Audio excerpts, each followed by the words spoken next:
সুপ্রিয় শিক্ষার্থী, তোমাদের আজকের কৃষি শিক্ষা অনলাইন ক্লাসে স্বাগত জানাচ্ছি। শিক্ষার্থীরা, তোমরা সবাই কেমন আছো? আশা করি আল্লাহর অশেষ রহমতে তোমরা সকলেই ভালো আছো এবং সুস্থ আছো। তো শিক্ষার্থীরা, তোমরা সকলেই জানো আমরা কৃষি শিক্ষা দ্বিতীয় পত্র বইয়ের দ্বিতীয় অধ্যায় তথা পোল্ট্রি পালন নিয়ে আলোচনা করছিলাম, এবং আমরা গত ক্লাসে পোল্ট্রি কি, পোল্ট্রির পরিধি ও শ্রেণীকরণ এবং সেই সাথে বাংলাদেশের প্রেক্ষাপটে পোল্ট্রি শিল্পের সমস্যা সমাধান এবং উন্নয়নের সম্ভাবনা নিয়ে আলোচনা করেছিলাম। আজকের ক্লাসে মূলত আমরা পোল্ট্রি হিসেবে মুরগির বিভিন্ন জাত নিয়ে আলোচনা করব।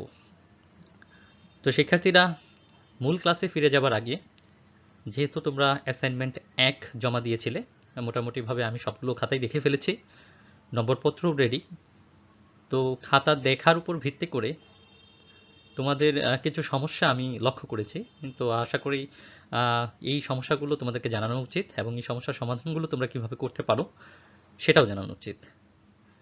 তো ক্লাস শুরুর আগে আমরা এই অ্যাসাইনমেন্ট 1 সংক্রান্ত কিছু সমস্যা ও সমাধান নিয়ে আলোচনা করব। তোমরা মনোযোগ সহকারে এই বিষয়গুলো একটু লক্ষ্য করবে এবং পরবর্তীতে অ্যাসাইনমেন্ট লেখার ক্ষেত্রে এই বিষয়গুলোকে তোমরা বিবেচনায় রাখবে। তো শিক্ষার্থীরা, চলো ক্লাসটি শুরু করা যাক। শিক্ষার্থীরা, ক্লাসের শুরুতেই আমরা অ্যাসাইনমেন্ট 1 লেখা সংক্রান্ত কিছু সমস্যা নিয়ে আলোচনা করব। তবে তোমাদের এখানে একটা কথা বলে রাখি, এখানে যে সমস্যাগুলো নিয়ে আলোচনা করা হয়েছে তা কিন্তু প্রত্যেক স্টুডেন্টের ক্ষেত্রেই প্রযোজ্য না, অর্থাৎ তোমাদের সকল খাতা দেখার পর সবগুলো সমস্যাকে একত্র করে এখানে তুলে ধরা হয়েছে, যাতে করে তোমরা পরবর্তীতে অ্যাসাইনমেন্টগুলো লেখার ক্ষেত্রে এই সমস্যাগুলো বিবেচনা করতে পারো। এছাড়াও এই সমস্যাগুলো কিভাবে সমাধান করা যায় এ বিষয় নিয়ে আজকের ক্লাসে বিশদভাবে আলোচনা করা হয়েছে। তোমরা খুব মনোযোগ সহকারে আজকের ক্লাসটি দেখার চেষ্টা করবে। তো শিক্ষার্থীরা, প্রথমেই লক্ষ্য করা যাক, আমাদের প্রথম যে সমস্যাটি আমি খাতায় দেখতে পেয়েছি সেটি হলো 2 নং নির্দেশনায় 4টি ক্ষেত্র ব্যাখ্যা করতে বলা হয়েছে, কিন্তু অনেকেই 3টি ক্ষেত্র ব্যাখ্যা করেছে, এই জন্য অনেকেই নম্বর কম পেয়েছে। এরপর দেখো 2 নম্বর যে সমস্যাটি আছে সেটি হচ্ছে 3 নং নির্দেশনায়, অর্থাৎ অ্যাসাইনমেন্ট 1 এর যে 3 নং নির্দেশনা ছিল তথ্য সেবা প্রাপ্তির উৎস বর্ণনা করতে হবে, সেখানে অনেকেই প্রাণী সম্পদ গবেষণা ইনস্টিটিউট বর্ণনা করেছে, যা মাঠ ফসল ও উদ্যান ফসল নিয়ে কাজ করে না, বরং পশু সম্পদ নিয়ে কাজ করে। আচ্ছা, এই বিষয়টা তোমাদেরকে একটু ব্যাখ্যা করে দেই। সেটি হলো, আশা করি তোমরা অ্যাসাইনমেন্টের পিডিএফটি দেখতে পাচ্ছ। এখানে প্রথম যদি তোমাদেরকে তুলে ধরি, তাহলে প্রথম যে সমস্যাটা ছিল সেটা 2 নং ক্ষেত্রে। এখানে বলা ছিল 2টি ক্ষেত্র ব্যাখ্যা করলে 1 নম্বর পাবে, 4টি ক্ষেত্র ব্যাখ্যা করলে 2 নম্বর পাবে। এখানে অনেকেই 2টি ক্ষেত্র শুধুমাত্র ব্যাখ্যা করেছে, আবার অনেকে 3টি ক্ষেত্র ব্যাখ্যা করেছে, আবার অনেকের ব্যাখ্যাটা ঠিক মতো হয় না, সে কারণে অনেকে নম্বর কম পেয়েছে। আবার 3 নম্বর নির্দেশনায় বলা আছে যে মাঠ ফসল ও উদ্যান ফসলের জন্য তথ্য সেবা প্রাপ্তির একটি উৎস বর্ণনা করতে পারলে 1 নম্বর পাবে। এখানে একটা বিষয় লক্ষ্য করো, এখানে কিন্তু নির্দিষ্ট করে বলা আছে মাঠ ফসল ও উদ্যান ফসলের জন্য যে সকল সোর্স থেকে তোমরা তথ্য সেবা পেতে পারো সেই সকল তথ্য সেবা প্রাপ্তির উৎস কিন্তু বর্ণনা করতে বলছে। তো এখানে অনেকেই দেখেছি প্রাণী সম্পদ গবেষণা ইনস্টিটিউট লিখেছে, যদিও এটি অনেক বড় একটি সংস্থা বা সরকারি অধিদপ্তর, কিন্তু এরা কিন্তু মাঠ ফসল বা উদ্যান ফসল নিয়ে কাজ করে না। তো সেক্ষেত্রে যারা প্রাণী সম্পদ গবেষণা ইনস্টিটিউট বা অধিদপ্তর নিয়ে লিখেছে তাদের ক্ষেত্রে কিন্তু নম্বর পাওয়ার সম্ভাবনা এখানে কমে গেছে, কারণ একটি উৎসের বর্ণনা তাদের ধরা হয়নি এখানে। এভাবেই অনেকেই দেখা গেছে যে অপ্রাসঙ্গিক কিছু বিষয় নিয়ে আলোচনা করেছে, যা হচ্ছে এই তথ্য সেবা প্রাপ্তির উৎসের সাথে সম্পর্কিত না। তো সেক্ষেত্রে অনেকেই এই বিষয়গুলো থেকে নাম্বার কম পেয়েছে।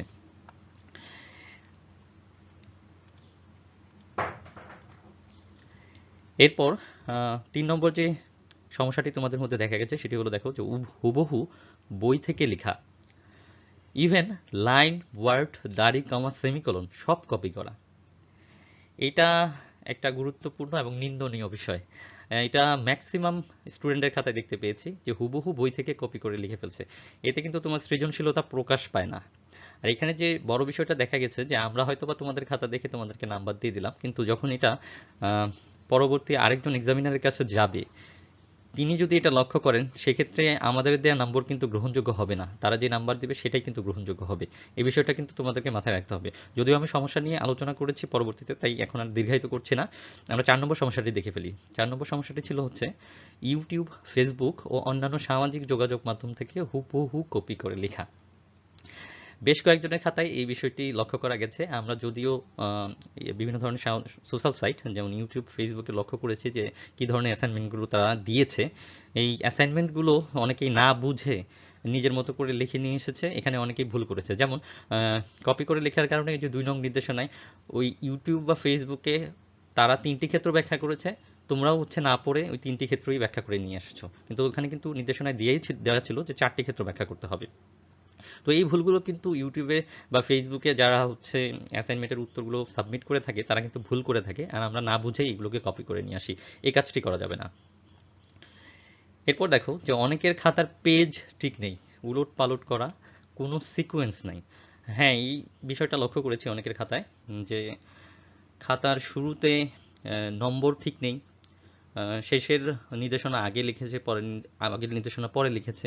ঠিক তেমনি হচ্ছে খাতা উলট পালট, ঠিক মতো স্ট্যাপলিং করতে পারে নাই, খাতার কোনো সিকোয়েন্স নাই, আগে কি লিখছে পরে কি লিখছে কোনো সামঞ্জস্য নাই, একটার সাথে আরেকটার কোনো সম্পর্ক নাই। এই বিষয়গুলো কিন্তু পরবর্তীতে তোমরা একটু পরিহার করার চেষ্টা করবে। এরপর দেখো 6 নম্বর সমস্যাটি হচ্ছে, এটা গুরুতর সমস্যা, ইনকমপ্লিট খাতা প্লাস হচ্ছে প্রচুর বানান ভুল।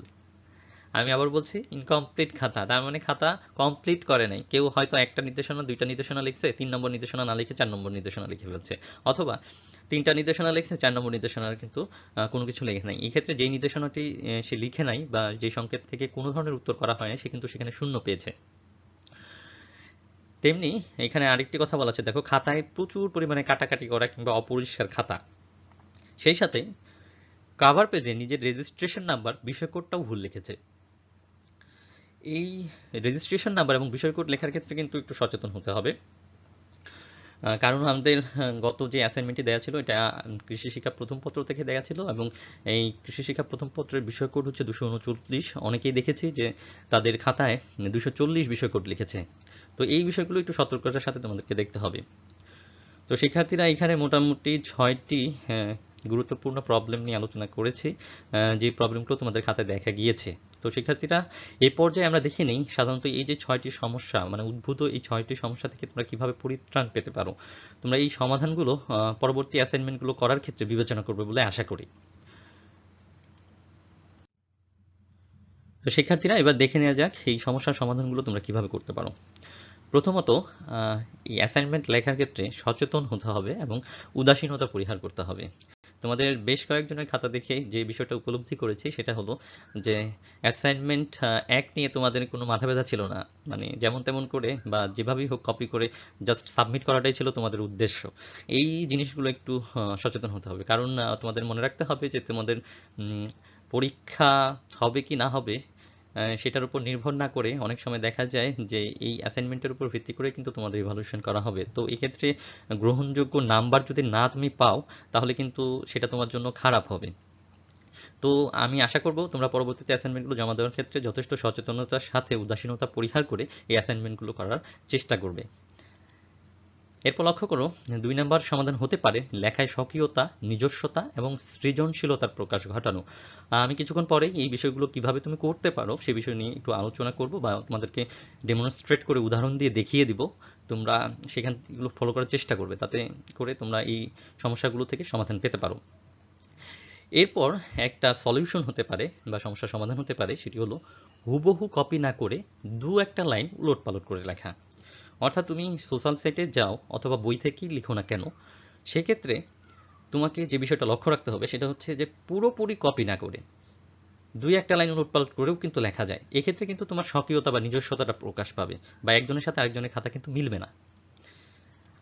আবার আরেকটা সলিউশন বা সমাধান হতে পারে, দেখো এখানে বলা আছে যে উত্তরের পয়েন্টগুলো উলট পালট করে অথবা একটু ভিন্নভাবে লেখা। এখানে 3 নম্বর এবং 4 নম্বর মোটামুটি একই রকম। দেখো এখানে কপি না করে দু একটা লাইন উলটপালট করতে পারো, অথবা কপি না করে যে পয়েন্টগুলো তুমি উল্লেখ করতেছো সেই পয়েন্টগুলোকেও কিন্তু উলটপালট করে দিতে পারো। তো সেক্ষেত্রে এই বিষয়টা একটু সহজভাবে বোঝার চেষ্টা করি। দেখো আমি উদাহরণ দিয়ে তোমাদেরকে বুঝিয়ে দিচ্ছি। এখানে গত যে অ্যাসাইনমেন্টে ছিল সেই অ্যাসাইনমেন্টে মাঠ ফসল এবং উদ্যান ফসলের বর্ণনা করতে বলা হয়েছিল প্রথম নির্দেশনায়।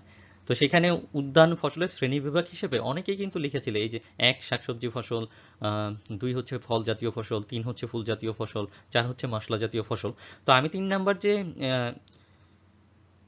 সমাধানটি বলেছিলাম সেখানে বলেছিলাম যে লাইনগুলো হুবহু না লিখে, যেমন ধরো এখানে একটি লাইন আছে যে উদ্যান ফসলের ব্যবহৃত অংশ ও ব্যবহার পদ্ধতির উপর ভিত্তি করে 4 ভাগে ভাগ করা যায়। এখন তুমি এই লাইনটা লিখতে যাচ্ছ, তো তুমি যেখান থেকে লেখো, বই থেকে লিখো বা কপি করে লিখো বা সোশ্যাল সাইট থেকে লিখো না কেন, তুমি এই পুরো লাইনটা না লেখার চেষ্টা করবে একই রকমভাবে। কেননা এখানে দেখো তুমি কিন্তু চাইলে এই লেখাটা এইভাবেও লিখতে পারো যে উদ্যান ফসলের ব্যবহৃত অংশ উপর ভিত্তি করে 4 ভাগে ভাগ করা যায়। এই যে ব্যবহার পদ্ধতির কথাটা বাদ দিলাম, কিন্তু আবার সরাসরি তুমি বলতে পারো যে উদ্যান ফসলকে 4 ভাগে ভাগ করা যায়। এখানে কিন্তু অনেকগুলো কথা বাদ দিলাম। সেক্ষেত্রে যে বিষয়টা হলো যে তোমার মূল উদ্দেশ্য ঠিক থাকলো, কিন্তু লাইনটা ভিন্ন হয়ে গেল, লেখায় স্বকীয়তা আসলো। আবার আরেকটা বিষয় বলেছি যে তোমরা যে পয়েন্টগুলো উল্লেখ করেছো, যেমন 1 নম্বর পয়েন্ট আছে শাকসবজি ফসল, 2 নম্বর পয়েন্ট আছে হচ্ছে ফল জাতীয় ফসল, 3 নম্বর পয়েন্ট আছে ফুল জাতীয় ফসল, 4 নম্বর হচ্ছে মশলা জাতীয় ফসল। এখন তোমাকে এইভাবেই সিরিয়ালে লিখতে হবে এর তো কোনো মানে নেই। তুমি 4 নম্বর যে পয়েন্ট আছে যেমন মশলা জাতীয় ফসল, এটাকে 1 নম্বরে দিতে পারো, কোনো সমস্যা নেই। আবার শাকসবজি যে ফসলটা আছে এটা 2 নম্বরে দিতে পারো, কোনো সমস্যা নেই। আবার ফুল জাতীয় ফসলকে তুমি 1 নম্বরে নিয়ে আসতে পারো। আবার ফল জাতীয় ফসলকে আবার 1 নম্বরে নিয়ে আসতে পারো। যেটাই করো না কেন কোনো সমস্যা নেই। কিন্তু এখানে একটা বিষয় হয় যে তুমি যেখান থেকেই লেখো না কেন তার সাথে সেটা কপি হলো না। কারণ তুমি উলটপালট করে দিয়েছো এবং এতে হয়েছে তোমার মধ্যে একটা স্বকীয়তা চলে আসছে। তো এইটা যদি সবাই ফলো করো, আমার মনে হয় যে তোমরা যেখান থেকে লিখো না কেন, তো লাইনগুলো যদি হুবহু কপি না করে, পয়েন্টগুলো যদি হুবহু কপি না করে একটু উলটপালট করে লিখা যায়, তাহলে কিন্তু অ্যাসাইনমেন্টগুলো স্বকীয়তা বজায় রাখে এবং সুন্দর হয়। এক্ষেত্রে নম্বর পাওয়ার সম্ভাবনা বেশি থাকে। আশা করি এখানে যে বিষয়গুলো বলা হয়েছে এই সমাধান হিসেবে তোমরা পরবর্তীতে অ্যাসাইনমেন্ট করার ক্ষেত্রে এই বিষয়গুলোকে একটু বিবেচনা করার চেষ্টা করবে।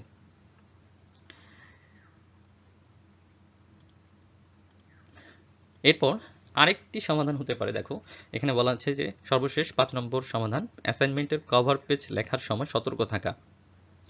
এই জিনিসটা আমি লক্ষ্য করেছি তোমাদের অনেকের ক্ষেত্রেই, অনেকে ঠিকমতো তার রেজিস্ট্রেশন নাম্বার লিখতে পারো নাই, অনেকে বিষয় কোড ভুল লিখছো, অনেকে নিজের নামটা পর্যন্ত কাটাকাটি করছো। মানে কাভার পেজে প্রচুর সমস্যা। কাভার পেজে কাটাকাটি করা কিন্তু এটা ভালো লক্ষণ না, কারণ কাভার পেজ দেখে কিন্তু তোমার প্রাথমিক অবস্থায় একজন শিক্ষক বুঝে ফেলবে যে তুমি আসলে কি ধরনের স্টুডেন্ট। তাই তোমার খাতা পরিষ্কার রাখার জন্য সবসময় কাভার পেজ লেখার ক্ষেত্রে সতর্ক থাকতে হবে। তো এই ক্ষেত্রে আমি একটু দেখিয়ে দেই তোমাদের যে কাভার পেজটা ছিল, এই কাভার পেজে এইগুলো তোমরা জানো যে কিভাবে আসলে তোমরা পূরণ করবে। তারপরে যে রেজিস্ট্রেশন নাম্বারের জায়গায় অনেকে কাটাকাটি করেছে, নিজের নামের জায়গায় অনেকে কাটাকাটি করেছে, এই জিনিসগুলো কিন্তু ভালো না। তারপর বিষয় কোড ও বিষয়ের নাম, এগুলো কিন্তু তোমাদের যে অ্যাসাইনমেন্ট দেওয়া হয়েছে সেই পিডিএফেই দেওয়া আছে।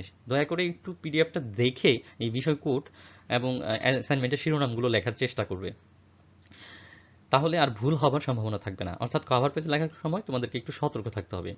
এরপরে দেখো এটা পরের অংশ আমি দেখাচ্ছি, কভার পেজে যে অংশটুকু হচ্ছে শিক্ষা প্রতিষ্ঠান কর্তৃক পূরণ করতে হবে। এখানে একটা কথা বলে রাখি, তো অনেকেই দেখা গেছে যে এই জিনিসগুলো পূরণ করো নাই। যদিও এখানে বলা আছে যে শিক্ষা প্রতিষ্ঠান কর্তৃক পূরণ করতে হবে, তবে তোমরা চাইলে কিন্তু এটা পূরণ করতে পারো, কারণ এই বিষয়গুলো কিন্তু তোমাদের জানা। যেমন বিষয় কোড, তোমরা যে অ্যাসাইনমেন্ট করতেছো সেই অ্যাসাইনমেন্টের কিন্তু বিষয় কোডটা তুমি জানো এবং বিষয়ের নামটাও কিন্তু জানো। তো এক্ষেত্রে তোমরা চেষ্টা করবে এই অংশটুকু পূরণ করে দেওয়ার জন্য।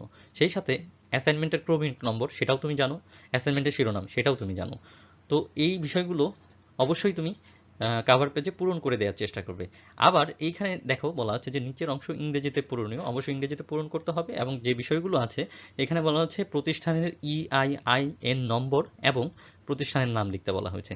তো এখানে আমি মনে হয় যে সবাই জানো যে আমাদের প্রতিষ্ঠান EIN নম্বরটা কি। যদি না জেনে থাকো সেক্ষেত্রে বলছি 137069, অর্থাৎ 137069। তো তোমরা এখানে EIN নম্বরটা লিখে দেবে 137069 এবং পাশে ইংলিশে লিখে দেবে ছোট তুলাগাঁও মহিলা কলেজ। সেই সাথে তোমাদের রেজিস্ট্রেশন নম্বর তোমরা সকলেই জানো। তো এই ঘরটি, রেজিস্ট্রেশন নম্বরের ঘরটি তোমরা পূরণ করে ফেলবে। জাস্ট এতটুকুই। এই পর্যন্ত তোমরা নিচের অংশে যে বিষয়গুলো তোমাদের জানা আছে সেই বিষয়গুলো অবশ্যই পূরণ করে কভার পেজ সুন্দরভাবে অ্যাসাইনমেন্টের সাথে যুক্ত করে এটি জমা দেওয়ার চেষ্টা করবে। তো অবশ্যই তোমরা এই কভার পেজ লেখার ক্ষেত্রে একটু সতর্ক থাকবে, কারণ কভার পেজে কিন্তু তোমার অ্যাসাইনমেন্টের একটা ইমেজ দেখা যায়।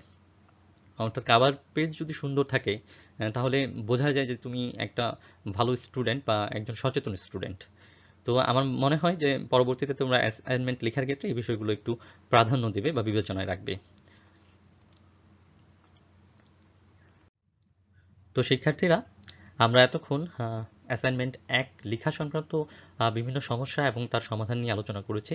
আশা করি পরবর্তীতে এই অ্যাসাইনমেন্ট লেখার ক্ষেত্রে এই সমস্যার সমাধানগুলো তোমাদের অনেক কাজে লাগবে।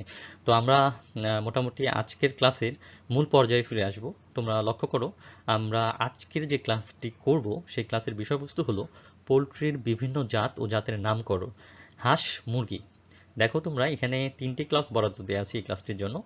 তো আজকে এই 3টি ক্লাসের প্রথম ক্লাস হিসেবে আমরা শুধুমাত্র আজকে মুরগির জাতগুলো নিয়ে আলোচনা করব।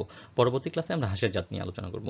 তো আজকের ক্লাসের বিষয়বস্তু হলো যে পোলট্রির বিভিন্ন জাত ও জাতের নামকরণ তথা মুরগি নিয়ে আমরা আজকে আলোচনা করব।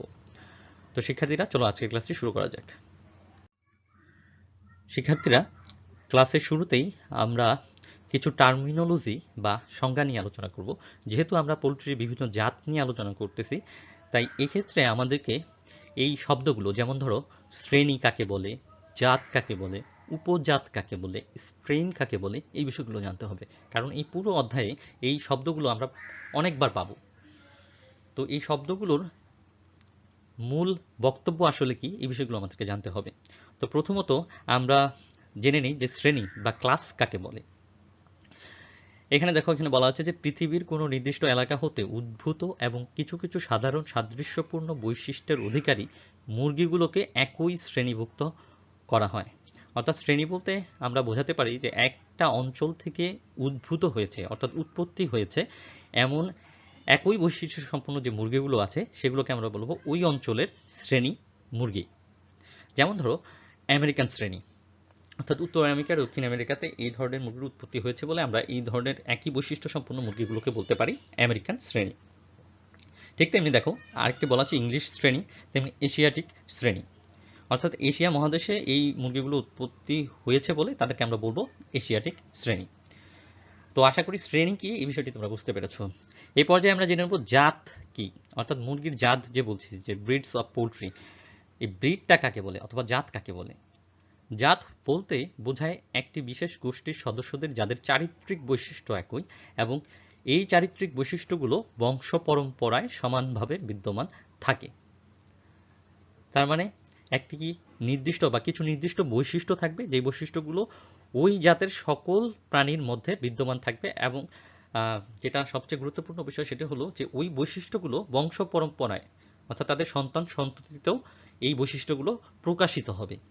তো এই ধরনের এক জাতীয় যে প্রাণীগুলো থাকবে তাদেরকে একসাথে বোঝানোর জন্য তাদেরকে আমরা বলতে পারি জাত বা ব্রিড। যেমন এখানে বলা আছে উদাহরণ হিসেবে লেগ হর্ন, মিনোরকা ইত্যাদি। তাহলে তোমাদেরকে যদি একটু বলি যে আমরা দুইটা শব্দ জানলাম যে শ্রেণী কাকে বলে এবং জাত কাকে বলে। তোমরা একটু লক্ষ্য করো, এখানে মিনোরকা, মিনোরকা বলতে এক ধরনের মুরগিকে বোঝানো হচ্ছে যেটা হচ্ছে একটা জাত। এখন তোমাদেরকে যদি বলা হয় এই মিনোরকা হচ্ছে কোন শ্রেণীর অন্তর্ভুক্ত, তাহলে কিন্তু তোমাকে লক্ষ্য করতে হবে যে এই মিনোরকা মুরগিটি সাধারণত কোন শ্রেণী থেকে এসেছে। তো তোমরা যখন গবেষণা করবে তখন দেখবে যে মিনোরকা শ্রেণীটি হচ্ছে ভূমধ্য সাগরীয় অঞ্চল থেকে এসেছে।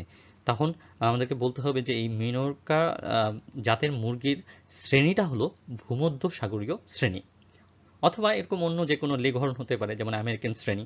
তো আশা করি শ্রেণী এবং জাত কি এটা তোমরা স্পষ্টভাবে বুঝতে পেরেছো। এই পর্যায়ে আমরা জেনে নিই উপজাত বা যাকে আমরা বলতেছি ভ্যারাইটি, সেটা কি।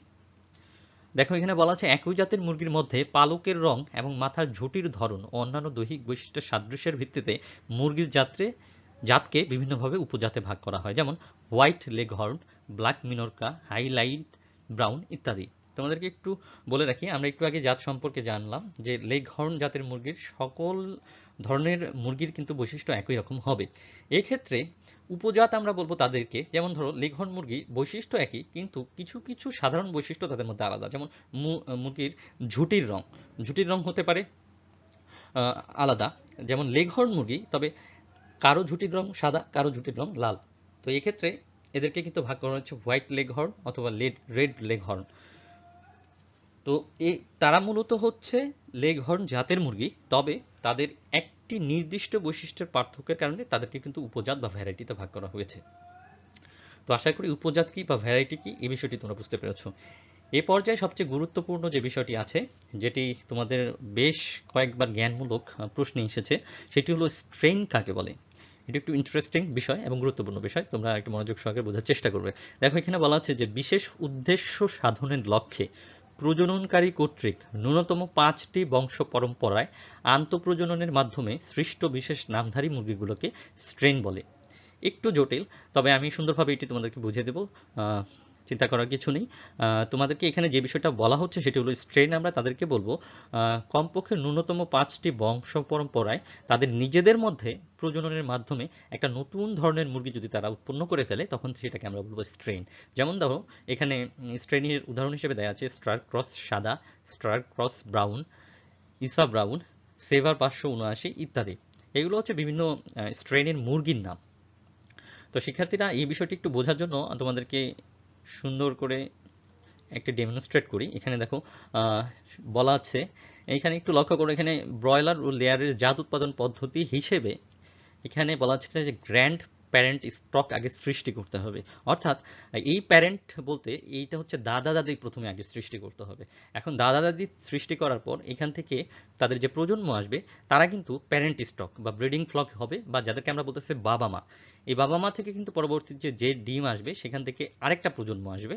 সেই প্রজন্মটাকে তুমি চাইলে ব্রয়লার বানাতে পারো, চাইলে লেয়ার বানাতে পারো, অথবা মোরগ হতে পারে।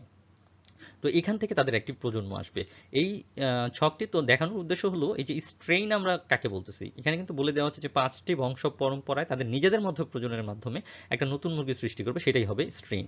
তো এমনি দেখো এখানে বলা আছে দাদা দাদি সৃষ্টি, অর্থাৎ তার আগেও তো তার দাদা দাদি ছিল, তার আগেও কিন্তু তার দাদা দাদি ছিল। তো এইভাবে এই যে একটা বংশ থেকে আরেকটা বংশে তাদের মধ্যে প্রজনন হলো, তারপর আরেকটা বংশের মধ্যে আসলো, তারপর আরেকটা বংশে এসে তারা দাদা দাদি সৃষ্টি হলো, তারপর সেখান থেকে বাবা মা আসলো, তারপর বাবা মা থেকে এই যে প্রজন্ম আসলো, এইভাবে 5টা প্রজন্ম 5টা বংশ পরম্পরায় এসে যদি দেখা যায় যে নতুন বৈশিষ্ট্য সম্পন্ন একটি মুরগি তৈরি হয়ে গেছে, তখন তাকে বলা হয় স্ট্রেইন।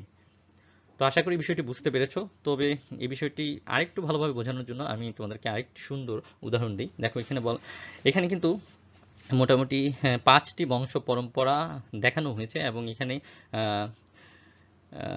প্রথমে যেটি দেখানো হচ্ছে প্রথম বংশ পরম্পরায় দেখো এখানে বেগুনি দুটি মুরগির মধ্যে প্রজননের মাধ্যমে একটি বেগুনি মুরগির প্রজন্ম তৈরি হয়েছে।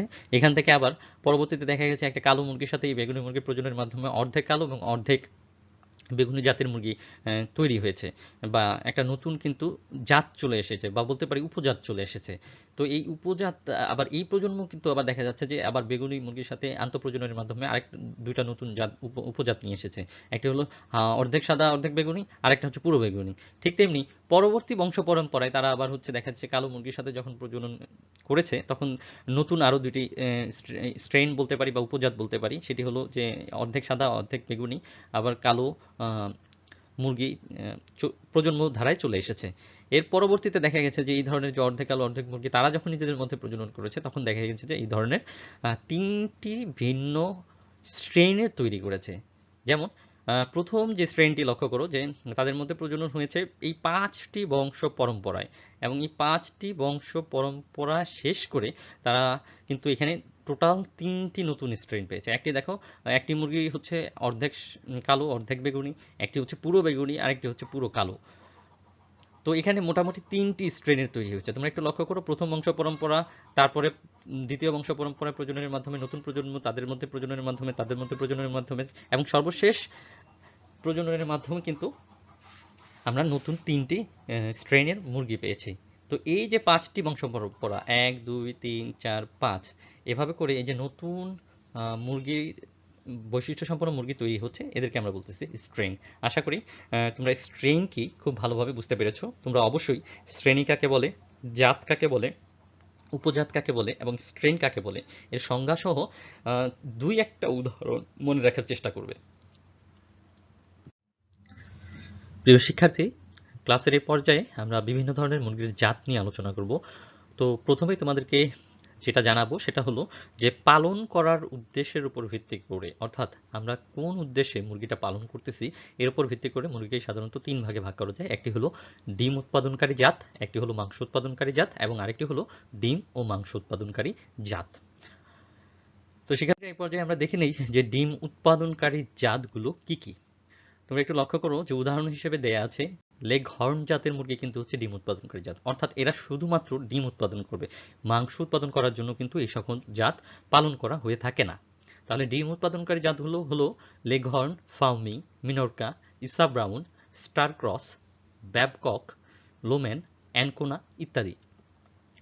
তোমরা এই জাতগুলো এইভাবে মনে রাখার চেষ্টা করবে, কারণ এটা অনেক সময় এমসিকিউ পরীক্ষায় আসে যে নিচের কোনটি ডিম উৎপাদনকারী জাত অথবা নিচের কোনটি মাংস উৎপাদনকারী জাত, অথবা অনেক সময় দিয়ে দেয় নিজের কোনটি ডিম এবং মাংস উভয় উৎপাদনকারী জাত। তো এই ক্ষেত্রে তোমাদেরকে উদাহরণগুলো জানা জরুরি, তাই উদাহরণগুলো তোমাদেরকে বলে দেওয়ার চেষ্টা করছি। এরপরে দেখো মাংস উৎপাদনকারী যে জাতগুলো আছে সেগুলো হলো Plymouth rock, corniche, Sussex, coaching, Brahma ইত্যাদি। তোমাদের চিন্তা করার কোনো কারণ নেই, এখন শুধু নামগুলো জেনে রাখো। আমরা ক্লাসের পরবর্তী অংশে এই মুরগি চিহ্নিতকরণ নিয়ে কিছু মুরগির ছবি তোমাদেরকে দেখাবো। সেখানে বেশ কিছু মুরগির ছবি আমরা দেখব এবং খুব সহজেই দেখে কিভাবে আমরা চিহ্নিত করতে পারি কোনটা কোন জাতের মুরগি সেখান থেকে সেটা আমরা বুঝতে পারবো। এখানে একটা কথা বলে রাখি, এখানে অনেকগুলো মুরগির ছবি আমাদেরকে দেখানো হবে বা আমরা দেখব, তবে এখান থেকে কয়েকটি গুটিগত গুরুত্বপূর্ণ যে সকল মুরগি আছে যাদের বৈশিষ্ট্য জানতে হবে সেগুলো আমরা জানার চেষ্টা করব। কেননা সবগুলো মুরগির জাত কিন্তু তোমাদের মনে রাখাও কষ্টকর এবং সবগুলো জাত সম্পর্কে ধারণা নেওয়াও কিন্তু কষ্টকর। তো পুরো ক্লাসটা কিভাবে সাজানো হয়েছে তো তোমরা লক্ষ্য করবে কিভাবে এখান থেকে মনোযোগ সহকারে বিষয়গুলো জানা যায়। এরপর শিক্ষার্থীরা লক্ষ্য করো ডিম ও মাংস উৎপাদনকারী জাতগুলো কি কি, অর্থাৎ এই সকল জাতগুলোকে ডিম এবং মাংস উভয় ক্ষেত্রেই পালন করা হয়ে থাকে।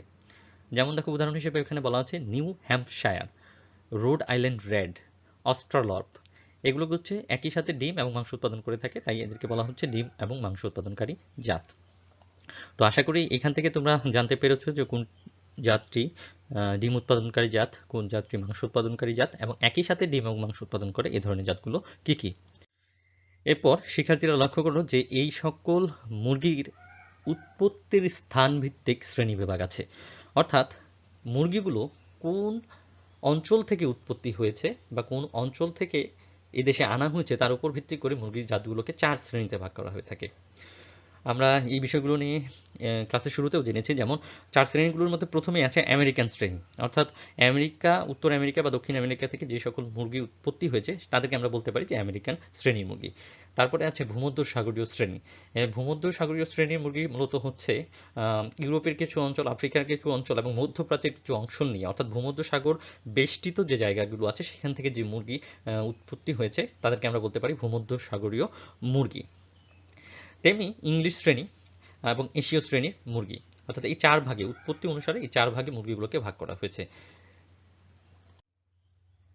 তো শিক্ষার্থীরা আমরা এই উৎপত্তি অনুসারে যে 4 জাতের বা 4 শ্রেণীর, সরি জাত না এখানে শ্রেণী বলবো, কারণ উৎপত্তি অনুসারে যে 4 শ্রেণীর মুরগি পাওয়া গেছে সেই 4 শ্রেণীর মুরগির সাধারণ বৈশিষ্ট্যগুলো জেনে নেওয়ার চেষ্টা করব। সেই সাথে এখানে একটা গুরুত্বপূর্ণ বিষয় তোমাদেরকে জানতে হবে যে কোন শ্রেণীতে কোন কোন জাত অন্তর্ভুক্ত। তোমরা একটু লক্ষ্য করো এখানে দুইটি ছকের ভিতরে সব বিষয়গুলো একবারে সামারি হিসেবে তোমাদেরকে দিয়ে দেওয়া হয়েছে, অর্থাৎ এই দুটি ছক যদি তুমি সাধারণভাবে মাথায় রাখতে পারো তাহলে এইখানে যে সকল জাতের মুরগি আছে তাদের বৈশিষ্ট্য কিন্তু তোমার জানা হয়ে যাবে। সেই সাথে কিন্তু তুমি যে কোনো মুরগি এখান থেকে যদি তোমার প্রশ্ন আসে সেই মুরগির বৈশিষ্ট্যগুলো তুমি লিখতে পারবে।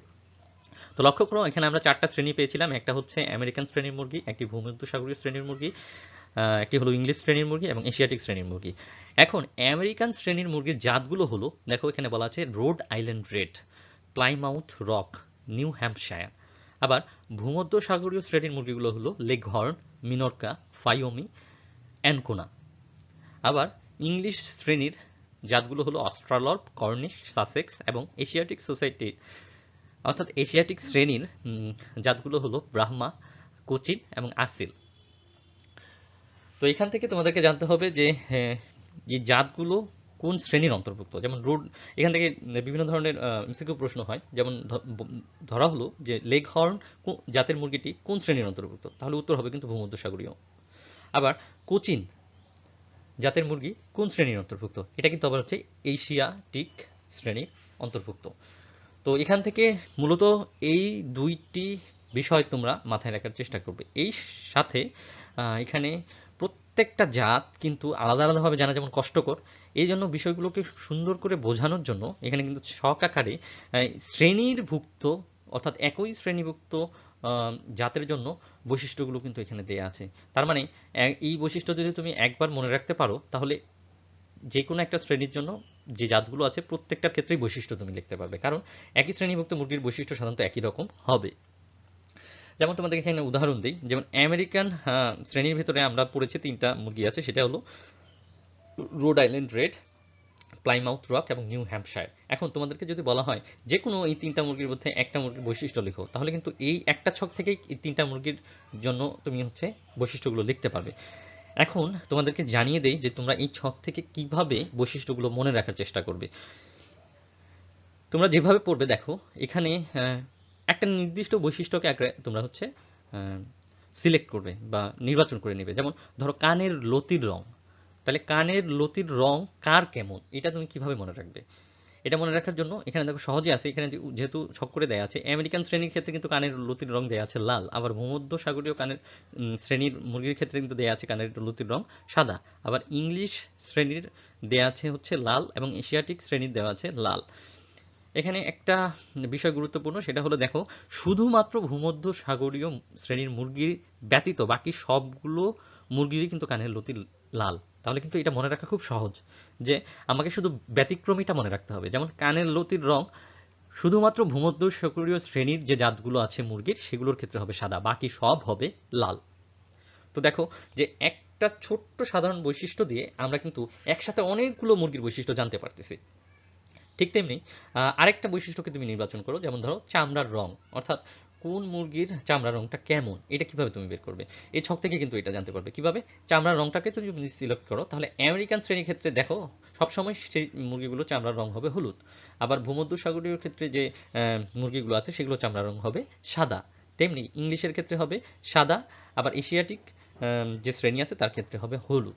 তাহলে এখান থেকে তুমি কোন বিষয়টি জানতে পারলে? এখান থেকে জানতে পারলে যে দুই ধরনের চামড়ার রং কিন্তু মুরগির হয়ে থাকে, একটা সাদা আর একটা হলুদ। তাহলে হলুদ কাদের হয়ে থাকে? হলুদ হয়ে থাকে হচ্ছে আমেরিকান শ্রেণীর এবং এশিয়াটিক শ্রেণীর, আর বাকি যে দুইটা অর্থাৎ ইংলিশ শ্রেণী এবং ভূমধ্যসাগরীয় শ্রেণী আছে তাদের চামড়ার রং হয় সাদা।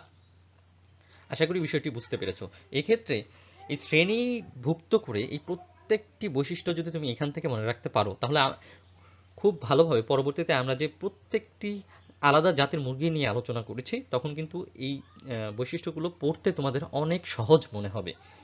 আর এই ছকটা যদি তুমি মাথায় না রাখো, তাহলে যদি তুমি অন্যান্য নির্দিষ্ট করে জাতের মুরগির বৈশিষ্ট্যগুলো জানার চেষ্টা করো, তাহলে কিন্তু তোমার কাছে অনেক কঠিন মনে হবে। তাই প্রথমেই এই শ্রেণীভুক্ত যে মুরগিগুলো আছে অর্থাৎ শ্রেণীভুক্ত যে জাতগুলো আছে, যে জাতগুলোর কমন যে অর্থাৎ সাধারণ যে বৈশিষ্ট্যগুলো আছে সেগুলো এই ছক থেকে তোমরা পড়ে নেবে। পরবর্তীতে আমরা যে আলাদা আলাদাভাবে জাত নিয়ে আলোচনা করব তখন কিন্তু খুব সহজেই এই বিষয়গুলো থেকে আমরা সেই মুরগির জাতগুলো বৈশিষ্ট্যগুলো জানতে পারবো। তেমনি দেখো এখানে আরেকটি যে বৈশিষ্ট্য আছে সেটা হচ্ছে ডিমের খোসা রংটা কেমন হবে। এখানে বলা আছে আমেরিকান শ্রেণীর ক্ষেত্রে হবে বাদামি, ভূমধ্যসাগরের ক্ষেত্রে হবে সাদা, ইংলিশের ক্ষেত্রে হবে বাদামি, আবার এশিয়াটিকের ক্ষেত্রে হবে বাদামি। তাহলে খুব সহজেই কিন্তু আমরা মনে রাখতে পারতেছি, শুধুমাত্র ব্যতিক্রম একটাই, সেটা কি কোনটা? সেটা হলো ভূমধ্যসাগরীয় শ্রেণী। তাহলে ভূমধ্যসাগরীয় শ্রেণীর মুরগির ডিমের খোসা রং হবে সাদা, বাকি সব হবে বাদামি। খুব সহজেই কিন্তু আমরা আলাদা করতে পারতেছি। তাহলে এখানে যদি তোমাকে বলা হয় যে অস্ট্রালব জাতের মুরগির ডিমের খোসার রং কি, তখন তুমি কিভাবে বের করবে? তখন বের করবে এভাবে, তোমাকে চিন্তা করতে হবে অস্ট্রালব কোন শ্রেণীর, ইংলিশ শ্রেণী। আর আমরা জানি যে ডিমের খোসার রং শুধুমাত্র ভূমধ্যসাগরীয় ক্ষেত্রে সাদা, বাকি সব ক্ষেত্রে হচ্ছে বাদামি। তাহলে সুন্দর করে কিন্তু তুমি উত্তর বের করতে পারবে যে অস্ট্রালব শ্রেণী জাতের মুরগির ডিমের খোসার রং হচ্ছে বাদামি। ঠিক তেমনি পায়ের নালায় পালক আছে কি নেই। দেখো আমেরিকান শ্রেণীতে পায়ের নালায় পালক নেই, ভূমধ্যসাগরীয়তেও নেই, ইংলিশেও নেই। শুধুমাত্র একটা শ্রেণী থাকবে, সেটা হচ্ছে এশিয়াটিক শ্রেণী। এবং এশিয়াটিক শ্রেণীর মধ্যে কোন কোন জাত আছে? ব্রাহ্মা, কোচিন, আসিল। তার মানে এই তিনটা মুরগির ক্ষেত্রে হচ্ছে শুধুমাত্র পায়ের নালায় পালক থাকবে, আর অন্য কোনোটায় থাকবে না। তেমনি আকৃতিটা কেমন হতে পারে? আমেরিকান শ্রেণীর আকৃতি হচ্ছে মাঝারি, ভূমধ্যসাগরীয় শ্রেণীর আকৃতি হচ্ছে ছোট, ইংলিশ শ্রেণীর আকৃতি হচ্ছে মাঝারি, এবং এশিয়াটিক শ্রেণীর আকৃতি হচ্ছে বড়। তার মানে আমরা খুব সহজেই বলতে পারতেছি যে তোমাদেরকে যদি প্রশ্ন করা হয় যে কোন শ্রেণীর মুরগি সবচেয়ে বড় আকারের হয়ে থাকে, তাহলে তুমি বলতে পারবে যে এশিয়াটিক সোসাইটির মুরগি। তাহলে এশিয়াটিক শ্রেণীর মুরগির মধ্যে কোন কোন জাত আছে? ব্রাহ্মা জাত আছে, কোচিন জাত আছে, এবং আসিল জাত আছে। এরপরে দেখো উপযোগিতা। আমেরিকান শ্রেণীর উপযোগিতা হচ্ছে ডিম এবং মাংস, অর্থাৎ আমেরিকান শ্রেণীগুলো এই জন্যই উৎপাদন করা হয়ে থাকে যাতে করে একই সাথে ডিম এবং মাংস উৎপাদন করা যায়। তেমনি ভূমধ্যসাগরীয় ক্ষেত্রে শুধুমাত্র উপযোগিতা হচ্ছে ডিম। শুধুমাত্র এই সকল জাতগুলোকে, অর্থাৎ ভূমধ্যসাগরীয় শ্রেণীর জাতের মুরগিগুলোকে ডিম উৎপাদনের জন্য ব্যবহার করা হয়। এরপর ইংলিশ জাতের বা ইংলিশ শ্রেণীর যে মুরগি আছে সেগুলোর উপযোগিতা হলো ডিম এবং মাংস উভয় ক্ষেত্রেই পালন করা হয়ে থাকে। আর এশিয়াটিক শ্রেণীর মুরগিগুলোকে শুধুমাত্র মাংস উৎপাদনের জন্য উৎপাদন করা হয়ে থাকে। তাহলে এখান থেকেও কিন্তু অনেকগুলো বিষয় জানার আছে। তেমনি গড় ডিমের সংখ্যা কত? অর্থাৎ বার্ষিক আমেরিকান শ্রেণী প্রতি বছরে ডিম দেয় হচ্ছে 100 থেকে 200টি। ভূমধ্যসাগরীয় যে শ্রেণীগুলো আছে তারা ডিম দেয় হচ্ছে 180 থেকে 300টি। তেমনি ইংলিশ শ্রেণী ডিম দিয়ে থাকে 150 থেকে 200টি, এবং এশিয়াটিক শ্রেণী সাধারণত মাংস উৎপাদনের জন্য যেহেতু হচ্ছে পালন করা হয়ে থাকে, তাই এখানে ডিম উৎপাদনের কোনো বিষয় উল্লেখ করা নেই। শুধুমাত্র এই জাতগুলো ব্রাহ্মা, কোচিন, আসিল শুধুমাত্র মাংস উৎপাদনের জন্যই উৎপাদন করা হয়ে থাকে। তো শিক্ষার্থীরা, এই একটা ছকের ভিতরে আমরা কিন্তু আজকের পুরো ক্লাসের সামারি কিন্তু পেয়ে গেছি। অর্থাৎ এই প্রত্যেকটা বিষয় কিন্তু আমাদের পরবর্তী সেকশনে আসবে। তো তোমরা যদি এই ছকটাকে একটু সুন্দরভাবে আয়ত্ত করতে পারো, তাহলে আজকের ক্লাসে সকল বিষয়বস্তু তোমাদের বুঝতে কোনো কিছুই মনে হবে না, অর্থাৎ সহজ হবে। তো শিক্ষার্থীরা, তোমরা খুব ভালোভাবে এই শ্রেণীভুক্ত জাতগুলো কি কি সেটা জানার চেষ্টা করবে, সেই সাথে একই শ্রেণীর সাধারণ যে বৈশিষ্ট্য আছে সেগুলো কেমন হতে পারে সেই বিষয়গুলো এখান থেকে পড়ে নেওয়ার চেষ্টা করবে। প্রিয় শিক্ষার্থী, ক্লাসের এই পর্যায়ে আমরা বিভিন্ন জাতের মুরগির চিহ্নিতকরণ নিয়ে জানার চেষ্টা করব। মূলত এই অংশটিতে আমি দেখানোর চেষ্টা করেছি তোমাদেরকে আমরা এতক্ষণ যে সকল জাতের মুরগির নামগুলো জানলাম সেই সকল জাতের মুরগিগুলো আসলে দেখতে কেমন হয়। তো এখান থেকে মোটামুটি আমরা সব ধরনের যে মুরগি আমাদের বইয়ে আছে প্রত্যেকটি মুরগি আলাদাভাবে দেখানোর চেষ্টা করেছি ধারণা নেওয়ার জন্য, এবং সেখান থেকে কিছু নির্দিষ্ট মুরগি যেগুলো আমাদের পরীক্ষার জন্য গুরুত্বপূর্ণ সেই সকল মুরগির জাত নিয়ে বৈশিষ্ট্য এবং তাদের সবকিছু নিয়ে আমরা আলোচনা করার চেষ্টা করেছি। তো শিক্ষার্থীরা, তোমরা এ পর্যায়ে মুরগি দেখে কিভাবে চিহ্নিত করা যায় এই বিষয়গুলো একটু ধারণা নেওয়ার চেষ্টা করবে, কেননা অনেক সময় তোমাদের উদ্দীপকে কোনো উদ্দীপক না দিয়ে এখান থেকে প্রশ্ন যখন করে তখন শুধুমাত্র একটা মুরগির ছবি দিয়ে দেয় এবং নিচে 4টি প্রশ্ন দিয়ে দেয়। অর্থাৎ উদ্দীপক হিসেবে কিন্তু একটি মুরগির ছবি ব্যবহার করে থাকে অথবা 2টি মুরগির ছবি ব্যবহার করে থাকে। তো ওই ছবি দেখে কিন্তু তোমাকে চিনতে হবে যে কোন জাতের মুরগি এবং সেই জাতের মুরগির বৈশিষ্ট্যগুলো কি কি, এগুলো কিন্তু সেই প্রশ্নগুলোতে থাকে, সেই প্রশ্নের উত্তরগুলো কিন্তু তখন করতে হয়। তো মুরগি দেখে যদি তুমি চিনতে না পারো কোনটা কোন জাতের মুরগি, তাহলে কিন্তু তখন প্রশ্নের উত্তর করা মুশকিল হয়ে যায়। আবার অনেকে দেখা যায় যে উদ্দীপকে দিয়েছে এক ধরনের মুরগি, আবার উত্তর করে আসছে আরেক ধরনের মুরগির জাতের।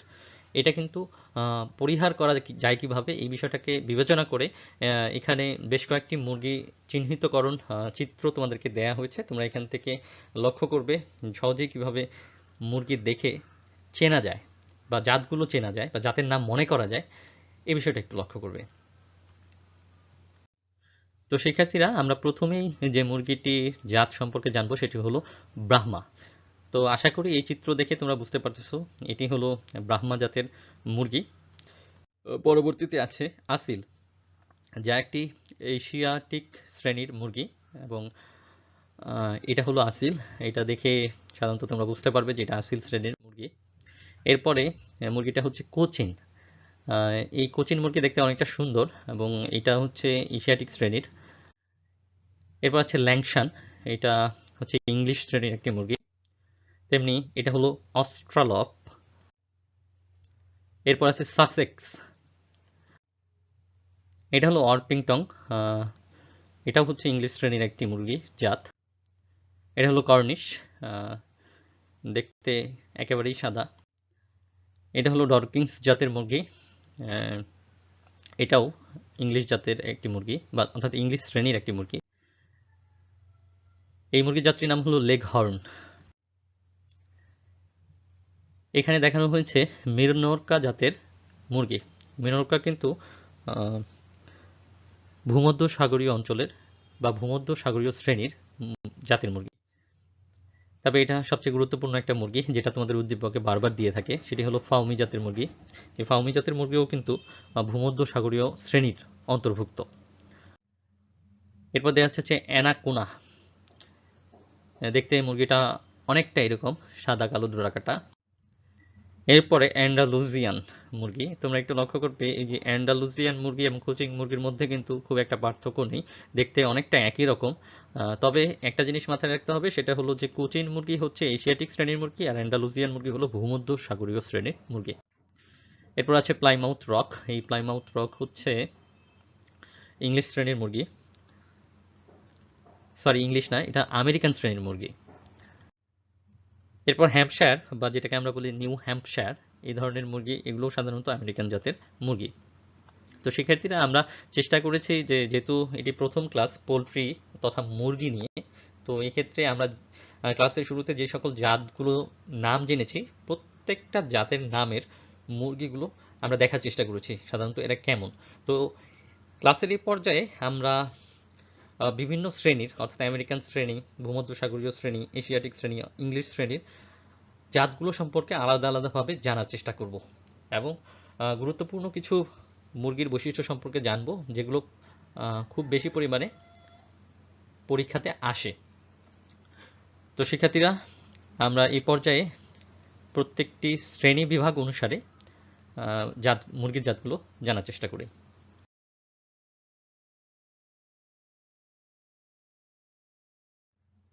শিক্ষার্থীরা আমরা ক্লাসের এই পর্যায়ে শ্রেণীভিত্তিক কিছু নির্দিষ্ট মুরগির উৎপত্তি এবং বৈশিষ্ট্য নিয়ে জানার চেষ্টা করব।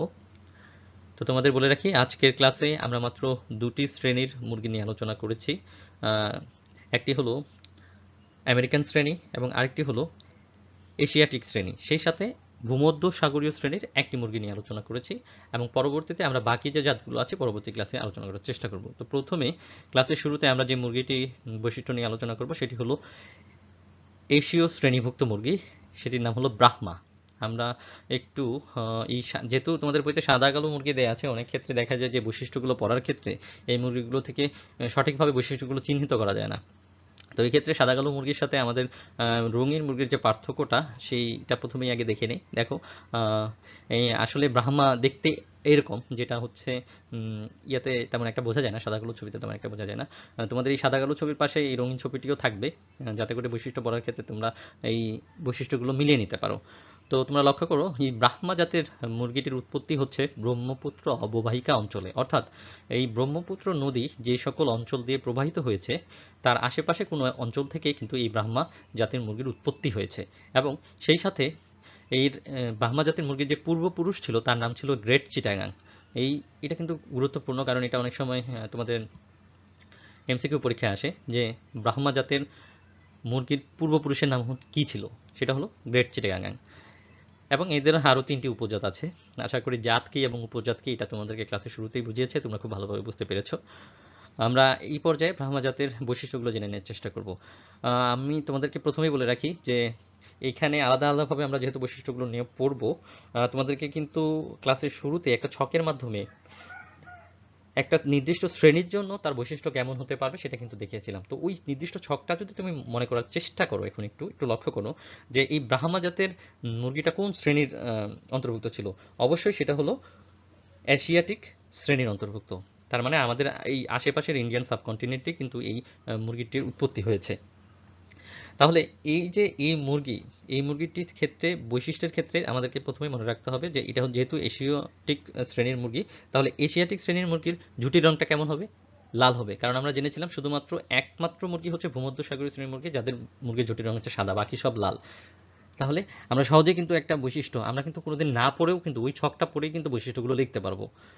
যেমন এখানে প্রথম যে বৈশিষ্ট্যটি দেওয়া আছে বলা আছে ঝুঁটি মটর আকৃতির এবং কানের লতির রং লাল, সরি এটা ঝুঁটি না, এটা হচ্ছে কানের লতির রং, অর্থাৎ কানের এই যে নতি যে থাকে নিচের দিকে, এটা হচ্ছে কানের লতি।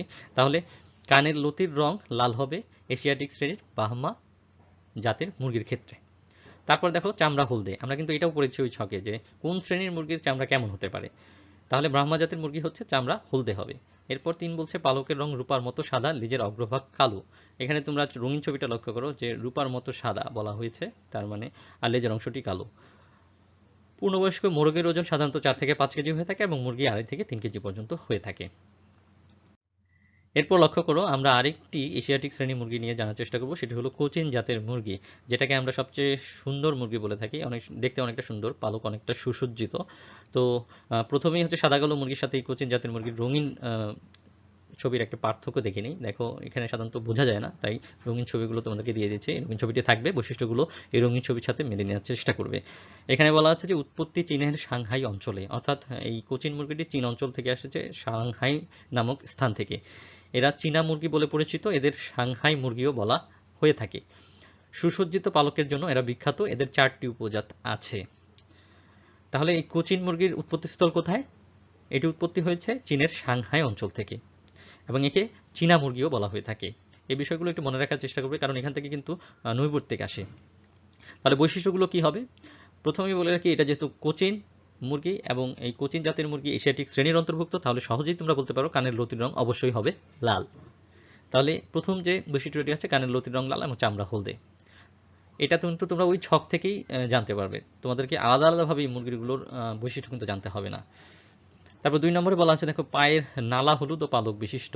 এখানে একটু লক্ষ্য করো যে পায়ের নিচে যে নালা আছে এখানে কিন্তু পালক আছে। 3 নম্বরে বলা আছে পালকের রং সাদা, কালো এবং পিত রঙের হয়ে থাকে, পা থেকে মাথা পর্যন্ত সুসজ্জিত পালকে আবৃত। তোমরা যদি একটু বড় রঙিন ছবিটা লক্ষ্য করো, এখানে দেখলেই বোঝা যায় যে এই মুরগিতে পালকের সংখ্যা অধিক এবং এগুলো সুসজ্জিতভাবে বা সুন্দরভাবে সাজানো থাকে। 4 এখানে বলা আছে একক ঝুঁটি বিশিষ্ট এবং ডিমের খোসা বাদামি রঙের।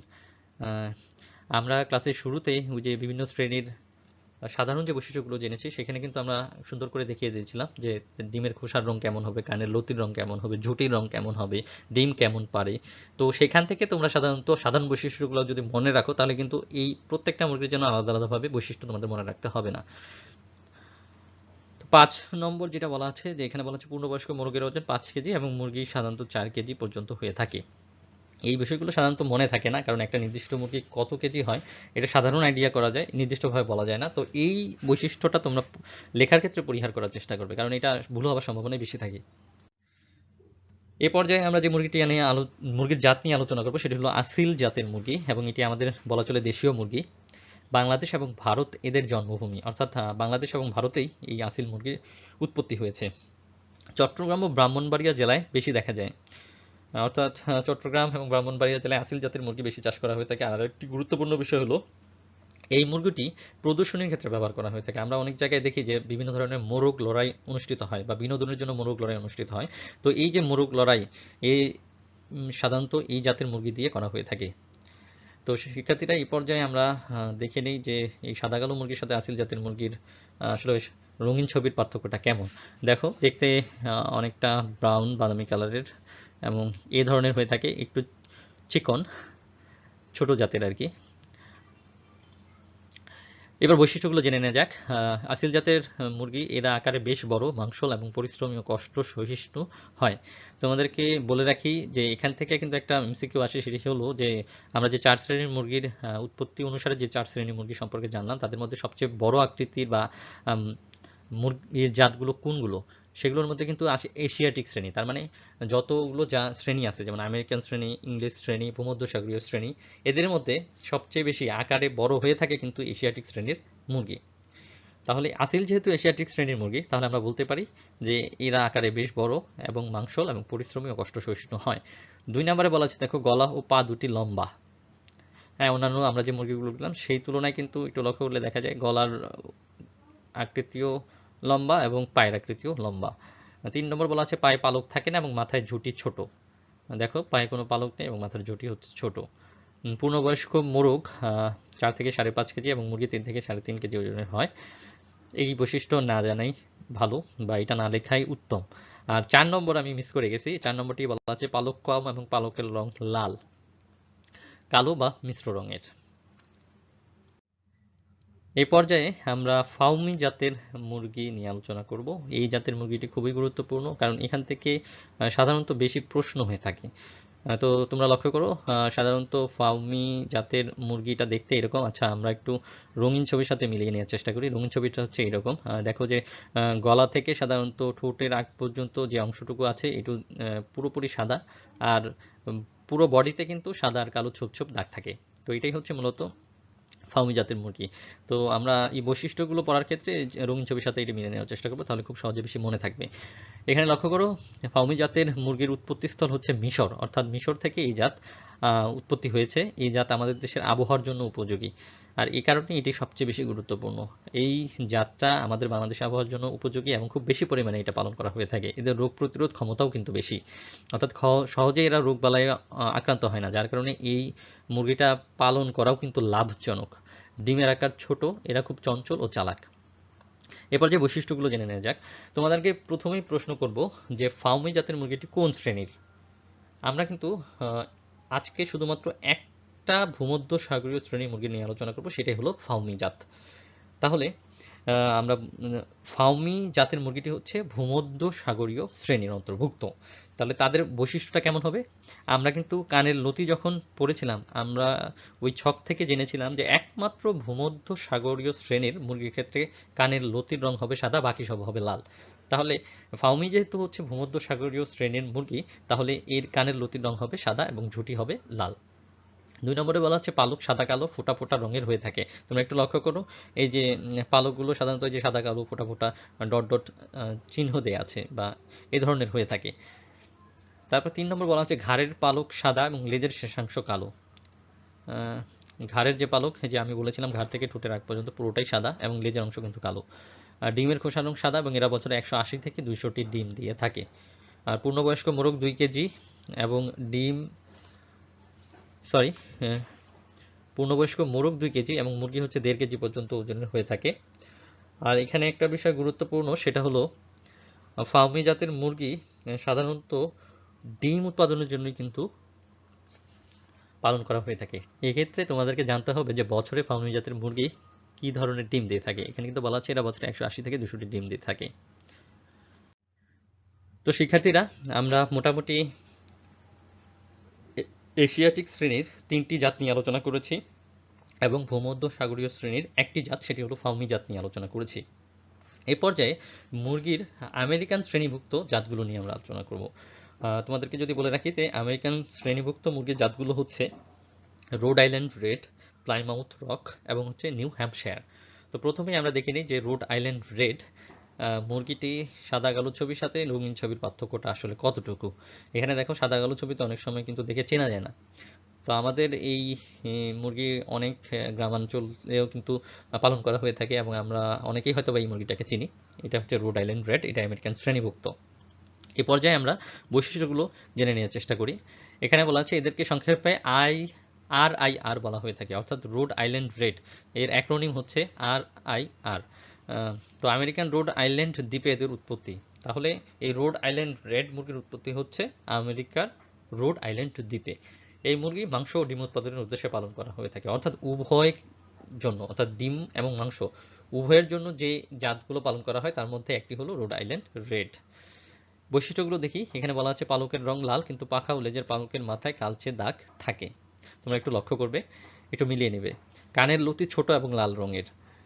150 থেকে 200টি ডিম দিয়ে থাকে এবং খোসা বাদামি রঙের হয়ে থাকে। ডিমের খোসা বাদামি রঙের হয়ে থাকে। চামড়া হলদে এবং পায়ের নালা পালকবিহীন। 5 নম্বরে বলা আছে পূর্ণবয়স্ক একটি মুরগির ওজন 3 থেকে 4 কেজি হয় এবং মুরগির ওজন 2.5 থেকে 3 কেজি হয়ে থাকে। এই পর্যায়ে আমেরিকান আরেকটা শ্রেণীর জাত নিয়ে আলোচনা করব, সেটি হলো নিউ হ্যাম্পশায়ার। তো নিউ হ্যাম্পশায়ার দেখতে সাধারণত অনেকটা রোড আইল্যান্ড রেডের মতোই, তবে এরা একটু আকারে বড় হয়ে থাকে এবং একটু রোবাস্ট বা মাংসল হয়ে থাকে। তোমরা একটু দেখো এখানে, যা আমেরিকার নিউ হ্যাম্পশায়ার নামক স্থান থেকে এই জাতের মুরগির উৎপত্তি হয়েছে এবং ডিম ও মাংসের জন্য পালন করা হয়ে থাকে। ঠিক এটাও হচ্ছে রোড আইল্যান্ড রেডের মতোই, একই সাথে ডিম এবং মাংস উৎপাদনের জন্য পালন করা হয়ে থাকে। বলা চলে এই দুইটা জাত অনেকটা লাভজনক, যেহেতু একই সাথে ডিম এবং মাংস উৎপাদন আমরা পেয়ে থাকি। বৈশিষ্ট্য লক্ষ্য করো, এখানে বলা হচ্ছে পালকের রং তামাটে লাল, তবে লেজের পালক কালো। এই যে লেজের পালক আংশিক কালো। 2 বলছে কানের লতি লাল, চামড়া হলুদ ও পায়ের নালা পালকবিহীন। তো এই সকল বিষয়গুলো, অর্থাৎ পায়ের নালায় পালক আছে কিনা বা পালক থাকবে কিনা, এই বিষয়গুলো কিন্তু আমরা ছকের মাধ্যমে কোন শ্রেণীতে আছে কোন শ্রেণীতে নেই এটা দেখিয়ে দিয়েছি। তো সবচেয়ে গুরুত্বপূর্ণ বিষয় হলো ওই ছকটা যদি তোমরা মাথায় রাখতে পারো, তাহলে কিন্তু যে কোনো মুরগি, অর্থাৎ ওই ছকে যে সকল মুরগির জাত নিয়ে আলোচনা করা হয়েছে প্রত্যেকটা জাতের মুরগি নিয়ে তুমি আলাদা আলাদাভাবে বৈশিষ্ট্য লিখতে পারবে, এই জন্য আলাদা আলাদাভাবে পড়ার প্রয়োজন হবে না। এখানে আরেকটি কথা বলা আছে যে ডিম উৎপাদনের ক্ষেত্রে এরা বছরে 150 থেকে 200টি ডিম দিয়ে থাকে এবং এই ডিমের খোসার রং বাদামি রঙের হয়ে থাকে। পূর্ণবয়স্ক মোরগ সাধারণত 3 থেকে 4 কেজি হয় এবং মুরগির ওজন 2.5 থেকে 3 কেজি হয়ে থাকে। এ পর্যায়ে আমরা খুব সম্ভবত আরেকটি শেষ মুরগির জাত আমেরিকান শ্রেণীর, সেটি হলো প্লাইমাউথ রক নিয়ে আলোচনা করব। প্রথমেই আমরা হচ্ছে এই সাদা কালো মুরগির সাথে রঙিন মুরগির পার্থক্যটা একটু দেখে রাখি। আচ্ছা, যদিও এখানে শুকনো মনে হচ্ছে, এখানে রোবাস্ট মনে হচ্ছে বা মাংস মনে হচ্ছে, এখানে একটু বলে রাখি যে এখানে তোমাদের সাদা কালো যে ছবিটি দেওয়া আছে এটি একটি প্লাইমাউথ রক মোরগের ছবি দেওয়া আছে, আর এখানে একটি ফিমেল প্লাইমাউথ রক অর্থাৎ মুরগির ছবি এখানে দেওয়া আছে। তো দুইটা পার্থক্য একটু স্বাভাবিকভাবেই আলাদা হবে। তো লক্ষ্য করো, এই প্লাইমাউথ রক আমেরিকার প্লাইমাউথ অঞ্চল থেকে উৎপত্তি হয়েছে, তাই এদেরকে বলা হয় প্লাইমাউথ রক জাতের মুরগি। এই জাতের মোট 7টি উপজাত রয়েছে। তার মানে এই পর্যন্ত আমরা যতগুলো মুরগির জাত নিয়ে আলোচনা করেছি, একমাত্র মুরগির জাতের মুরগি হচ্ছে প্লাইমাউথ রক, যার সবচেয়ে বেশি উপজাত রয়েছে, সেটি হলো 7টি উপজাত। বৈশিষ্ট্যগুলো একটু লক্ষ্য করো, চামড়া হলদে, কানের লতি হবে লাল, ঝুটি খাঁজ কাটা। এরা বছরে 150 থেকে 150টি ডিম দেয় এবং খোসা হচ্ছে বাদামি রঙের। 3 বলা আছে পূর্ণবয়স্ক মোরগ 4 থেকে সাধারণত 4.5 কেজি হয়ে থাকে এবং মুরগি 3 থেকে 3.5 কেজি হয়। কুচে হওয়ার স্বভাব আছে, তবে মাংসের জন্য বিখ্যাত। এখানে একটু বলে রাখি, কুচে হওয়ার স্বভাবটা আসলে কি। কুচে মুরগি সাধারণত বলা হয় সেই সকল মুরগিকে যারা ডিম পাড়ার পর ডিমে তা দিয়ে থাকে, অর্থাৎ যে সকল মুরগি ডিমে তা দিবে তাদেরকে কিন্তু আমরা বলবো কুচে মুরগি। তাই এখানে একটা বৈশিষ্ট্য যেহেতু বলা আছে যে প্লাইমাউথ রক জাতের মুরগি কুচে হওয়ার স্বভাব আছে, অর্থাৎ তারা ডিম পাড়ার পর এই মুরগিগুলো কুচে মুরগি হয়ে থাকে এবং এদের মাংসের জন্য সাধারণত লালন পালন করা হয়ে থাকে। তো শিক্ষার্থীরা, আমরা মোটামুটি আজকে 7টি মুরগির জাত নিয়ে আলোচনা করেছি। এর মধ্যে এশিয়াটিক শ্রেণীর 3টি, ভূমধ্যসাগরীয় শ্রেণীর 1টি এবং আমেরিকান শ্রেণীর 3টি মুরগির জাত নিয়ে আলোচনা করেছি। এখন পরবর্তী ক্লাসেও আমরা এই ধরনের আরো বেশ কয়েকটি মুরগি নিয়ে আলোচনা করব, তাদের জাত নিয়ে জানার চেষ্টা করব। এখন তোমাদের কাছে একটা প্রশ্ন আসতে পারে যে স্যার, এতগুলো মুরগি এবং এতগুলো মুরগির জাত আসলে আমরা কিভাবে মনে রাখবো, এটা তো রাখা কঠিন। তো এই জন্য কিন্তু তোমাদের সামনে প্রথমেই বলে দেওয়া হচ্ছে যে একটি শ্রেণীভুক্ত বা শ্রেণীভিত্তিক জাত অনুসারে সাধারণ কিছু বৈশিষ্ট্য তোমাদের কিন্তু ছক আকারে দিয়ে দেওয়া হয়েছে। তো ওই কষ্টটা যদি এইভাবে আলাদা আলাদাভাবে না করে ওই ছকের জন্য করো, তাহলেই কিন্তু তোমরা হচ্ছে মোটামুটিভাবে যে একটা ছক দেখেই অনেকগুলো মুরগির জাত সম্পর্কে লিখতে পারবে। এভাবে আলাদা আলাদা পড়াচ্ছে আমার মনে হয় ছকটা মুখস্থ করা বা সামারিটা মুখস্থ করা গুরুত্বপূর্ণ। তো শুধুমাত্র এই সাধারণ বৈশিষ্ট্যগুলো জানলেই চলবে। আর শুধু একটা বিষয় জানতে হবে যে কোন মুরগিটা আসলে উৎপত্তি কোন জায়গায়। তো এই ক্ষেত্রে আমরা যে আজকের ক্লাসে যে সকল মুরগির জাতগুলো নিয়ে আলোচনা করছি, সেগুলোর নাম থেকেই তোমরা বুঝতে পারবে যে সেগুলো কোন জাতের মুরগি বা কোথায় তাদের উৎপত্তি হয়েছে। তেমন একটা কঠিন বলে মনে হবে না তোমাদের কাছে। তো শিক্ষার্থীরা, আজকের ক্লাসে আমরা বেশ কয়েকটি মুরগির জাত নিয়ে আলোচনা করেছি। তো আজকের ক্লাসের উপর ভিত্তি করে একটি সৃজনশীল প্রশ্ন তোমাদেরকে ধারণা দেওয়ার চেষ্টা করি যে সাধারণত এই মুরগির জাত থেকে কি ধরনের প্রশ্ন হয়ে থাকে এবং তোমরা এর উত্তরগুলো সাধারণত কিভাবে করবে। তো শিক্ষার্থীরা লক্ষ্য করো, এখানে একটি সৃজনশীল প্রশ্ন তোমাদেরকে দেখানো হয়েছে। এখানে দেখো যে উদ্দীপক হিসেবে কিন্তু কোনো লেখা নাই, জাস্ট একটা মুরগির চিত্র দিয়ে দেওয়া হয়েছে। যদিও আমি এখানে তোমাদেরকে রঙিন চিত্র দিয়েছি, তোমাদের পরীক্ষার হলে কিন্তু এটা রঙিন চিত্র থাকবে না, এটা সাদা কালো চিত্র থাকবে এবং সাদা কালো চিত্র দেখে তোমাকে বুঝে নিতে হবে এটা কোন জাতের মুরগি। তো আশা করি আমি আজকের ক্লাসে তোমাদের যতগুলো মুরগি দেখিয়েছি যে এই মুরগিটা ছিল একটু স্পেশাল, একটু গুরুত্বপূর্ণ আমি বলে দিয়েছিলাম, এবং আশা করি তোমরা বলতে পারবে যে এই মুরগির জাতটি আসলে কোন জাতের। তো তোমরা দেখেই আসলে বুঝতে পারতেছো যে এটা হচ্ছে ফাউমি জাতের মুরগি, যা হচ্ছে ভূমধ্য সাগরীয় শ্রেণীর অন্তর্ভুক্ত এবং শুধুমাত্র ডিম উৎপাদনের জন্য এই মুরগিটাকে বেশি পরিমাণে পালন করা হয়ে থাকে। তো চিত্র দেখে যখন তুমি জেনেই ফেললে যে এটি হচ্ছে ফার্মি জাতের মুরগি, এবার প্রশ্নগুলো জেনে নেওয়া যাক যে উদ্দীপক থেকে কি ধরনের প্রশ্ন আসে। দেখো এখানে বলা আছে খাকি ক্যাম্পেল কি। খাকি ক্যাম্পেল মূলত একটি হাঁসের জাত। আমরা পরবর্তীতে হাঁসের জাত নিয়ে যখন আলোচনা করব তখন এই খাকি ক্যাম্পেল নিয়েও আলোচনা করব। খ নম্বর বলা আছে দেখো হাঁস মুরগি পালনে সুষম খাদ্য প্রয়োজন কেন। এটাও আমরা পরবর্তীতে যখন খাদ্য বা পোলট্রির খাদ্য নিয়ে আলোচনা করব তখন তোমাদেরকে জানিয়ে দেওয়ার চেষ্টা করব। গুরুত্বপূর্ণ হলো গ নম্বর যে প্রশ্নটি আছে, এখানে বলা আছে চিত্রে প্রদর্শিত মুরগিটি কোন জাতের ব্যাখ্যা করো। দেখো কোনো উদ্দীপক নাই, জাস্ট একটা ছবি দিয়ে কিন্তু প্রশ্ন দিয়ে দিছে যে চিত্রে প্রদর্শিত মুরগিটি কোন জাতের ব্যাখ্যা করো, অর্থাৎ তোমাকে ছবি দেখে আগে চিহ্নিত করতে হবে এটা কোন জাতের মুরগি, তারপর তার বৈশিষ্ট্য কিন্তু এখানে লিখতে হবে। তো তুমি যেহেতু চিহ্নিত করে ফেলছো এটা ফার্মি জাতের মুরগি, তাহলে আশা করি আজকের ক্লাসটি যদি খুব ভালোভাবে করে থাকো তাহলে এর বৈশিষ্ট্যগুলো তুমি লিখতে পারবে, কারণ এই ফার্মি জাতের মুরগি হচ্ছে ভূমধ্য সাগরীয় জাতের মুরগি, অর্থাৎ ভূমধ্য সাগরীয় শ্রেণীর মুরগি, জাত না আসলে ওটা ভূমধ্য সাগরীয় শ্রেণীর এবং ফার্মি জাতের মুরগি।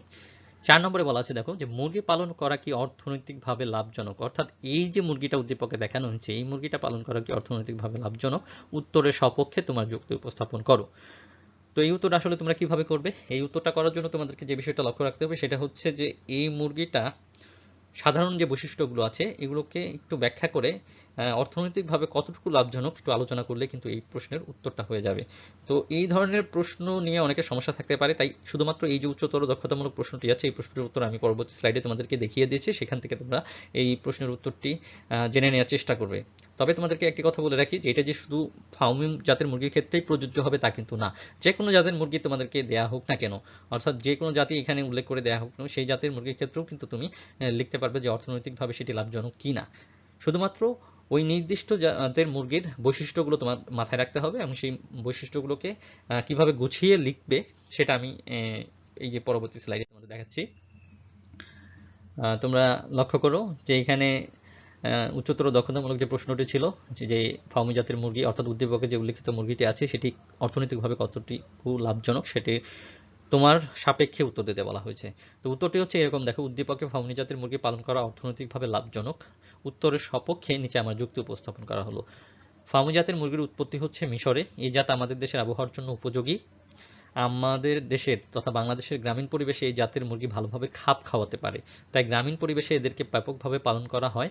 এই জাতের মুরগির কোনো উপজাত নেই, এটা খুব চঞ্চল ও চালাক প্রকৃতির, এদের রোগ প্রতিরোধ ক্ষমতা অন্যান্য মুরগির তুলনায় অনেক বেশি। এই জাতের মুরগি মুক্ত অবস্থায় পালন করা যায়, এতে খুব বেশি যত্নের প্রয়োজন হয় না, তাই এই জাতের মুরগি পালনে খরচ কম হয়। তাছাড়া এরা বছরে 180 থেকে 200টি ডিম দেয়, কুচে হওয়ার কোনো প্রবণতা নেই, অর্থাৎ কুচে মুরগি হওয়ারও কিন্তু ফার্মি মুরগির কোনো প্রবণতা নেই। প্রাপ্তবয়স্ক মুরগির ওজন 2 কেজি এবং মুরগির ওজন 1.5 কেজি হয়। উপরের আলোচনা থেকে বলা যায় উদ্দীপকে ফার্মি জাতের মুরগি পালন করা অর্থনৈতিকভাবে লাভজনক। এই অর্থনৈতিকভাবে লাভজনকের ভিতরে গুরুত্বপূর্ণ যে বিষয়টি আছে সেটি হচ্ছে আমাদের গ্রামীণ পরিবেশ এই জাতের জন্য খুবই গুরুত্বপূর্ণ, মানে খুব সহজেই এই জাতের মুরগি আমাদের গ্রামীণ পরিবেশে খাপ খাওয়াতে পারে, কোনো সমস্যা হয় না। আবার আরেকটা হলো এরা হচ্ছে রোগ প্রতিরোধ ক্ষমতা বেশি। রোগ প্রতিরোধ ক্ষমতা বেশি মানে কি, সহজে এরা রোগ আক্রান্ত হবে না, আর রোগ আক্রান্ত হওয়ার জন্য যে পরিমাণ টিকা বা ভ্যাকসিনেশনের জন্য যে পরিমাণ খরচটা হতো সেই খরচটা কিন্তু বেঁচে যায়। তো মোটামুটি এই বিষয়গুলো উল্লেখ করে একটু আলোচনা করে দিলেই এই উচ্চতর দক্ষতামূলক প্রশ্নের উত্তরটা হয়ে যাবে। আশা করি তোমরা সকলেই এই সৃজনশীল প্রশ্নটির উত্তর করতে পারবে। তো আজকের ক্লাসে আমরা অনেকগুলো বিষয় নিয়ে আলোচনা করেছি, তো চেষ্টা করেছি তোমাদেরকে সবগুলো বিষয় একটু বিস্তারিতভাবে বিশদভাবে ভালোভাবে বুঝিয়ে বলার জন্য। তোমরা চেষ্টা করবে মনোযোগ দিয়ে এই ক্লাসটি করার। তো আজকের ক্লাস এই পর্যন্তই।